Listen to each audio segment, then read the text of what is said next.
안녕하십니까. 다시 쓰는 진비록 임진왜란 평설가 이승화입니다. 이번 팩트체크 주제는 고민을 좀 하다가 정유재란 초기 일본군이 북진을 멈춘 이유라는 주제로 정하였습니다. 다소 이제 곤혹스러운 이야기가 되지 않을까 생각은 됩니다만 정유재란이라는 이제 전쟁을 이해하기 위해서는 어쩔 수 없는 불가피한 면이 있어서 이야기를 하는 것으로 이제 정하였습니다. 흔히 정유재란 초기 경기도 일대까지 이제 북상한 일본군이 갑자기 이제 철군한 사실들을 이제 화면의 내용으로 이제 설명을 하고 있습니다. 어, 간단히 요약을 한번 해보면 7천량 현일에서 이제 승리한 일본군이 이제 전라도 공략을 시작으로 해서 이제 본격적인 이제 재침을 이제 실행하고 전라도의 요충지인 남원과 전주가 이제 함락되고 이후에 이제 충청도를 거쳐 이제 한성으로 이제 북진하게 됩니다. 이에 이제 명군이 이제 천안의 이제 직산 전투에서 이제 승리해서 일본군의 일단 북상을 막고 이어진 명량해전에서 이제 조선 수군이 이제 극적으로 승리하면서 이로 인해 이제 일본군이 전의를 상실하고 보급선의 위협을 느낀 상황에서 경상도, 전라도의 연안 지역으로 이제 철수하게 된다고 이렇게 일반적으로 이야기하고 있습니다. 다시 말해서 이제 직산전투와 명량해전이 일본군이 이제 패퇴하여 이제 철수하게 되는 주요 요인으로 설명하고 있습니다. 특히 이제 우리 입장에서 보면 이제 명량해전을 더 강조하게 되는 상황이죠. 그런데 이 두 전투가 북상한 일본군이 철군한 이제 주요 요인이라고 한다고 하면 한 가지 논리적인 이제 문제점에 직면하게 됩니다. 그것은 명랑해전이 발생하기 이전부터 북상한 일본 우군이 진격을 멈추고 경상도 쪽으로 철군하기 시작했다는 것입니다. 앞에서 이야기한 이유라면 상식적으로 일본군의 철군 시기는 명랑해전이 발생한 이후 시점이어야 함에도 이 부분에 대해서는 이제 거의 이야기를 하지를 않고 있습니다. 각상의 일자를 이제 살펴보면 직산 전투가 발생한 날짜는 9월 7일이고 명랑해전이 일어난 일자는 9월 16일로 대략 10일간의 차이가 있습니다. 그런데 북상한 일본군이 철군을 시작한 시점은 이 사이 기간인 9월 14일 이전이었습니다. 그럼 9월 14일 이전부터 일본군이 철수하기 시작했다는 것을 어떻게 알 수 있을까요? 이 사실은 선조가 9월 15일 새벽 2시경에 비변사 대신들을 긴급 소집하여 회의한 내용을 통해 알 수 있습니다. 밤 4경에 상이 별전에 나아갔는데 비변사 대신들이 입시하였다.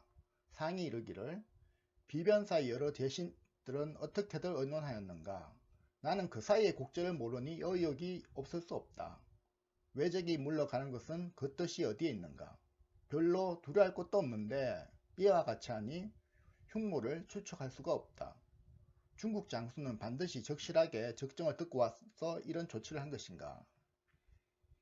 이 기사는 이제 경기도 ang성까지 이제 북상했던 일본군이 갑작스럽게 남쪽에 이제 충초 방면으로 철군하고 명군이 이제 이를 이제 추격한다는 정보가 조선 측에 이제 들어오게 되고 전날 저녁까지 이를 이제 논의하다가 이제 대신들이 이제 퇴고를 하게 되는데 선조가 새벽에 이들을 다시 불러 이제 질책하면서 철군에 대한 이제 사실 여부를 논의한 내용들을 기록한 것입니다.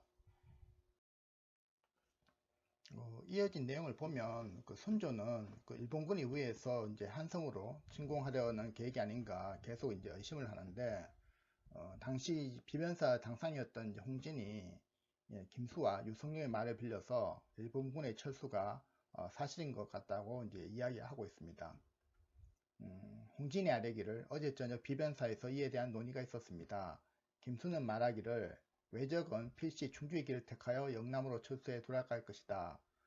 중국 장수가 상세히 정탐한 뒤여서 절대로 그럴 리가 없으니 의심하거나 염려할 필요가 없다 하였고 유성룡은 역시 말하기를 외적이 바로 쳐들어올 수 있는 세력을 갖고 있는데 무엇을 꺼려 이렇게 군사를 몰래 움직여 돌아 나오는 계책을 세우겠는가 하였습니다 하였다. 홍진이 이제 일본군이 철군하고 있는 것이 사실이며 혹시 몰라서 이제 명나라가 이제 그 용인과 축산도로 군대를 보내서 이제 만약에 상황에 대비할 것이다 하면서 이제 이후에 이제 선조를 안심도 시키지만 선조의 연심은 이제 거두지를 않습니다. 상이 이르기를 절대로 그럴 리가 없다. 내가 지나치게 의심하는지 모르지만 저 외적이 거짓으로 패전하여 물러가는 채 하면서 중국 병사를 위하여 형세가 나눠지고 힘이 약하게 만든 뒤에 돌아 나올 계책을 세우는 것이 아닌가 싶다 하였다. 이런 선조의 의심은 계속 이어져서 다음날에 이제 16일 기록에도 보면 일본군이 이제 철수한 것이 맞는지 재차 확인하라는 지시까지 합니다. 이런 기록들을 보면 이 시점에 그 조선 조정은 그 조선 조정과 선조가 그 일본군의 어떤 갑작스러운 이제 철수에 매우 당혹해 하고 있었음과 그 철군의 정확한 이유를 파악하지 못했음을 이제 알 수 있습니다. 그러면서도 이제 선조나 유성룡의 말을 통해서 이제 공통적으로 이야기하고 있는 부분이 있는데요. 외적이 바로 올 수 있는 이제 세력을 갖고 있고 별로 이제 두려울 것도 없고 꺼려할 것도 없는데 왜 철군하겠느냐 하는 이제 이야기하는 부분입니다. 선조와 유성룡이 이런 반응을 보이는 이유를 이제 이해를 하려면 이제 당시의 전황을 살펴볼 필요가 있습니다. 지금 보시는 화면은 이제 정유년 8월과 9월의 이제 전황을 지도상에 표시한 것입니다. 일본군은 7월 25일경부터 이제 본격적인 전라도 공략에 이제 나서게 되는데요. 일본군은 이제 전체 병력 14만여 중에 그 부산 본영 일대를 이제 방어할 이제 수비대를 제외한 나머지 군대를 이제 우군과 자군으로 나눠 이제 쳐들어오게 되고 이후 이제 전라도의 요충지인 이제 남원과 전주를 점령한 뒤에 그 소생장이 이끄는 이제 자군은 곧바로 남하하여 이제 전라도 내륙과 연안 지역 모두를 이제 초토하기 시작합니다. 우군은 이제 공주에 무일 입성한 뒤에 이제 가동청정과 흑전 장정에 이제 두 개 부대로 나뉘어 이제 북상을 하게 되는데 9월 7일 날 그 남하하던 명나라 장수 해생의 이제 4천여 명군과 5천 명 정도로 추정되는 이제 흑전장정의 이제 선봉 부대가 이제 천안의 직사에서 만나 이제 전투가 벌어지게 되고 이 전투에서 명군이 이제 적군 500여 명을 이제 살상하며 이제 승리는 하지만 곧바로 이제 수원 반면으로 철수합니다. 이 전투 후에도 뭐 청주로 올라오던 이제 가동청정의 군대는 이제 경기도 안성 죽산 반면까지 올라오게 되고 이에 그 명군은 이제 수원과 한강에 이제 방어선을 구축하고 일전을 준비하고 있는 상황이었습니다. 당시 그 이여매가 이끄는 이제 명군의 추가 병력이 파견되기 직전인 이제 9월 초까지 이제 양국의 전력을 살펴보면 일본 우군의 이제 전력은 6만 4천여 명 정도였던 것에 반해서 명군은 이제 그 요동에 주둔해 있던 이제 3만여 명만 이제 1차 파견된 상태로 남원선 전투 등의 손실로 뭐 실제로는 3만이 되지 않는 상황이었고 조선군도 뭐 정확한 규모는 이제 불명하나 당시 이제 기록들을 볼 때 그 1만이 되지 않는 상황으로 보입니다. 그 한승을 이제 수성할 이제 병력이 일본군이 대략 한 3분의 2 정도밖에 되지 않았던 이제 전력상 이제 열세인 상황이었던 것입니다.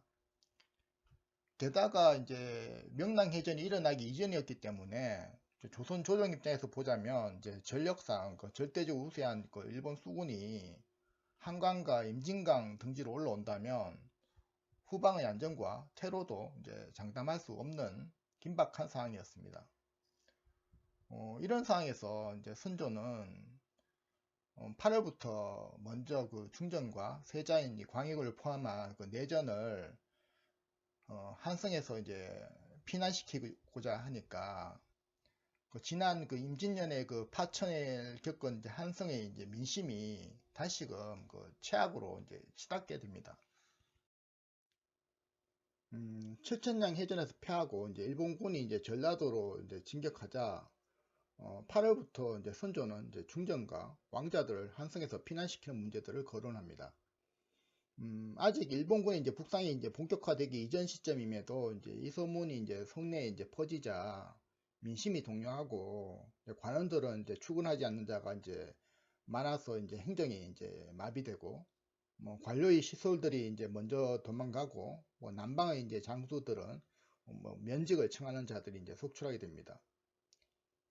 이에 이제 3사를 중심으로 해서 내전의 피난에 대한 그 반대 상소가 이제 빗발치게 되는데요.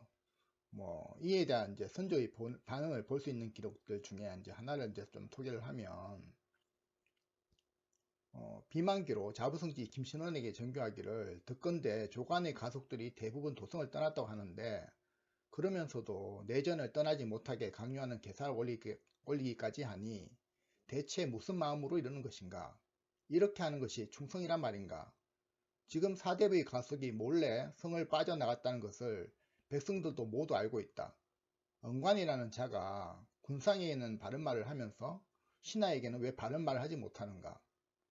옛사람이 말하기를 군상의 관은 논하기 쉬우나 조정 신하의 관은 논하기 어렵다 했는데 그 말이 사실이구나 하였다. 기사의 내용을 보시면 이제 선조가 이제 사대부와 관료들의 이제 가속들은 먼저 피난하면서 이제 왕실이 이제 내전의 피난은 이제 불가하다 하는 이제 언관들을 비난한 내용입니다.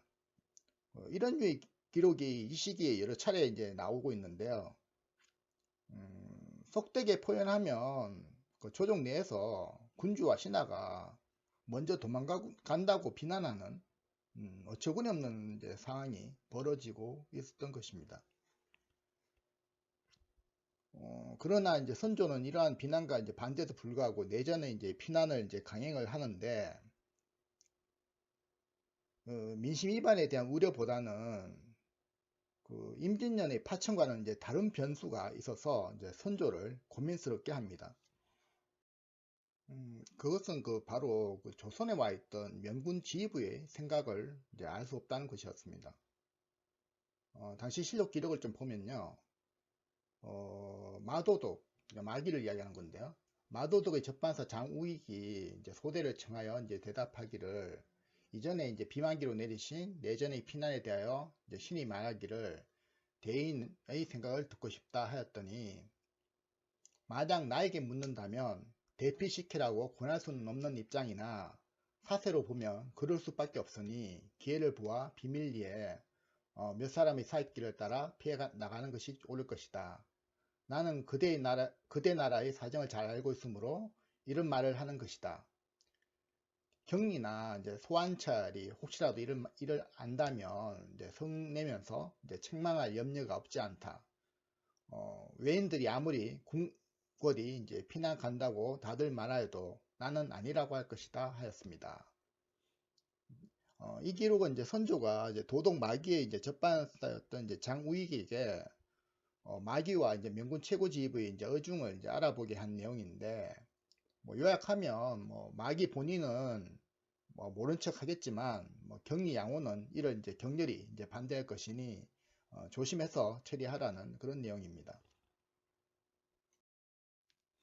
뭐 실제로 경리 양호는 이 당시 이제 한성의 혼란을 파악하고 그 접반사였던 이 이덕형을 통하여 이제 자신의 뜻을 이제 전달합니다. 양경리 접반사 이덕형이 치게하였다. 경리가 통사 표현에게 이르기를 지금 우리나라 사람이 돌아와서 말한 것을 들으니 서울에서는 한 가지 일도 제대로 처리하지 못하여 성안이 남녀들이 점차로 밤을 틈타서 도망해 나간다고 하는데 국왕도 반드시 입피하려는 마음이 있어 금지하지 않고 있는 것이다. 서울의 사정은 내가 이미 알고 있으니 그곳 사람들로는 이제 성을 지킬 수 없을 것이다.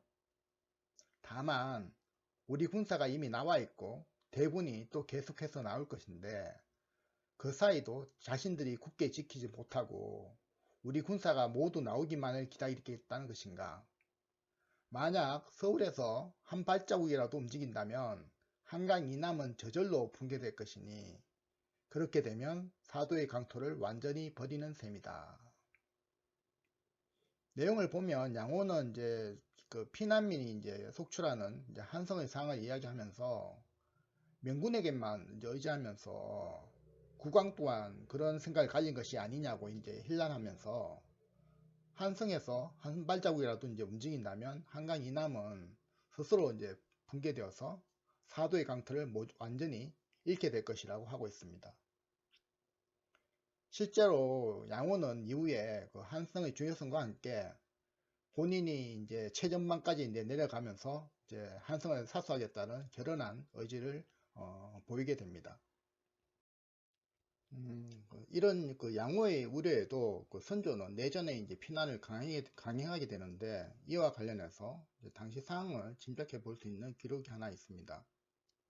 사헌부가 아뢰기를 중전께서 서쪽으로 거동하실 때 응당 호위하는 관원이 부족하지 않았는데도 임시 관원을 차출하기도 하고 가서는 안 될 사람이 차송되기도 하였으며 심지어는 분주하게 청탁하여 간 사람도 있었습니다. 제신 이하로 마땅히 호정해야 될 삶 이외에는 이주와 병조로 하여금 일체 도태하여 돌아오도록 하게 하소서. 훈련도감을 설치하여 5, 6년 동안 군사들을 조련시킨 것은 오늘날 서기 위한 것이었는데 내전께서 서쪽으로 거동하실 때 호위한다고 핑계하여 보낸 숫자가 무려 250여 명에 이르고 있습니다. 호위하는 군사는 이미 본토에서 조발한 것이 있는데 어찌 꼭 전쟁에 나갈 병사를 많이 보낼 필요가 있겠습니까? 도감의 차지 당상과 낭청을 모두 파직시키고 초군은 속히 불러 돌아오도록 하여 전쟁의 쓰임에 대비하도록 명하소서 하니 상이 답하기를 초군에 대한 일은 그 자세한 곡절은 모르겠지만 이미 호위라고 보냈으니 지금 불러 돌아오게 할 수는 없다 하였다. 그 내용 보시면 그 9월 9일 내전이 이제 피난을 가자 이 기회에 그 한성을 벗어나고자 하는 관리들이 속출하고 도내에서 차출한 이제 호위병력이 있었음에도 그 훈련도감의 군사들로 이제 250명이나 이제 따라갔으니 이제 이의 책임자들을 처벌하라는 이제 사헌부의 요청이 있었고 선조가 이에 대해서 뭐 이미 보냈으니 다시 부를 수는 없다라고 이제 답하는 내용입니다. 당시 그 전란을 겪으면서 이제 특별히 육성했다고 하는 이제 훈련도감의 군사수가 대략 한 1000여 명 정도였는데 이 중에 이제 거의 4분의 1가량이 이제 내전의 호위를 핑계로 한성에서 빠져나가는 그런 상황이 이제 연출이 이제 된 것입니다. 이 당시 그 일부 이제 관료들의 그 한심스러운 모습은 이제 징비록에서도 찾아볼 수 있는데요. 왜군이 충청도 직산에 이르자 한양 사람들이 모두 흩어져 달아났다. 9월 9일에 중전께서 적을 피해 서쪽으로 내려가셨다. 이때 한양을 거의 지킬 수 없는 상황이 되니 조정의 신하들이 다투어 피난할 계책을 올렸다. 지사 신잡이 아뢰었다. 어가는 마땅히 영변으로 행차해야 합니다. 신이 일찍이 그곳의 병마 절도사로 있었기 때문에 영변의 상황을 소상히 알고 있습니다. 다만 걱정되는 점은 바로 장이 없다는 것입니다. 만약 장을 미리 준비해 놓지 않으면 계속해서 설 수 없을 것입니다. 한 대신이 조당에서 말하였다. 왜군을 두려워할 것이 무엇이 있겠소. 시간이 지나면 왜군은 저절로 사라질 것이니 응당 의가를 모시고 편안하고 안전한 곳으로 가면 될 일입니다. 그 신잡의 그 장 얘기는 이제 실록에는 이제 1596년에 이제 병신년에 한 말로 이제 기록하고 있어서 징비록에 이제 그 기록 신빙성에 이제 다소 의문이 드는 것은 이제 사실이나 당시 이제 일부 조정 관료들의 상황 인식이 어떻게 했는지를 알 수 있을 것 같아서 개인적으로 뭐 의구심은 있지만 소개해 드렸습니다. 이렇게 그 왕실과 이제 관료들이 두려움에 떨며 이제 한성을 벗어나 도망가려고 하던 이 시기에 앞에서 이야기한 것처럼 북상하던 일본군이 갑자기 남쪽으로 이제 철군하면서 내전은 이제 다시 한성으로 이제 돌아오게 됩니다. 정유재란 때 이 사건은 이제 선조가 이제 파천한 것은 이제 아니기 때문에 임진년 때 그 선조의 이제 파천에 비해 뭐 알려진 것이 이제 거의 없지만 개인적으로 이제 선조에 대한 비판과 아쉬움이 이제 많이 남는 이제 사건입니다. 임진년 때 이제 파천은 이제 도덕적 어떤 명분론에서는 이제 비난받을 이제 소지가 있지만 현실적 어떤 당위성 측면에서는 뭐 충분히 이해될 수 있는 이제 사항이었지만, 정유재나 때 이 사항은 이제 이런 현실적 당위성만으로도 이제 면피가 할 수 없는 뭐 사건이라 이제 할 것입니다. 이번 회에서는 정유재란 초기의 어떤 전황과 이에 따른 이제 조선의 혼란 상황 등을 이야기 드렸습니다. 다음 회에서는 이런 상황 속에 일본군이 이제 북상을 멈춘 실질적인 이유와 정유재란이 이전에 이제 임진왜란과 가지는 차이점들에 대해서 이야기해 보고자 합니다. 시청해 주셔서 감사합니다.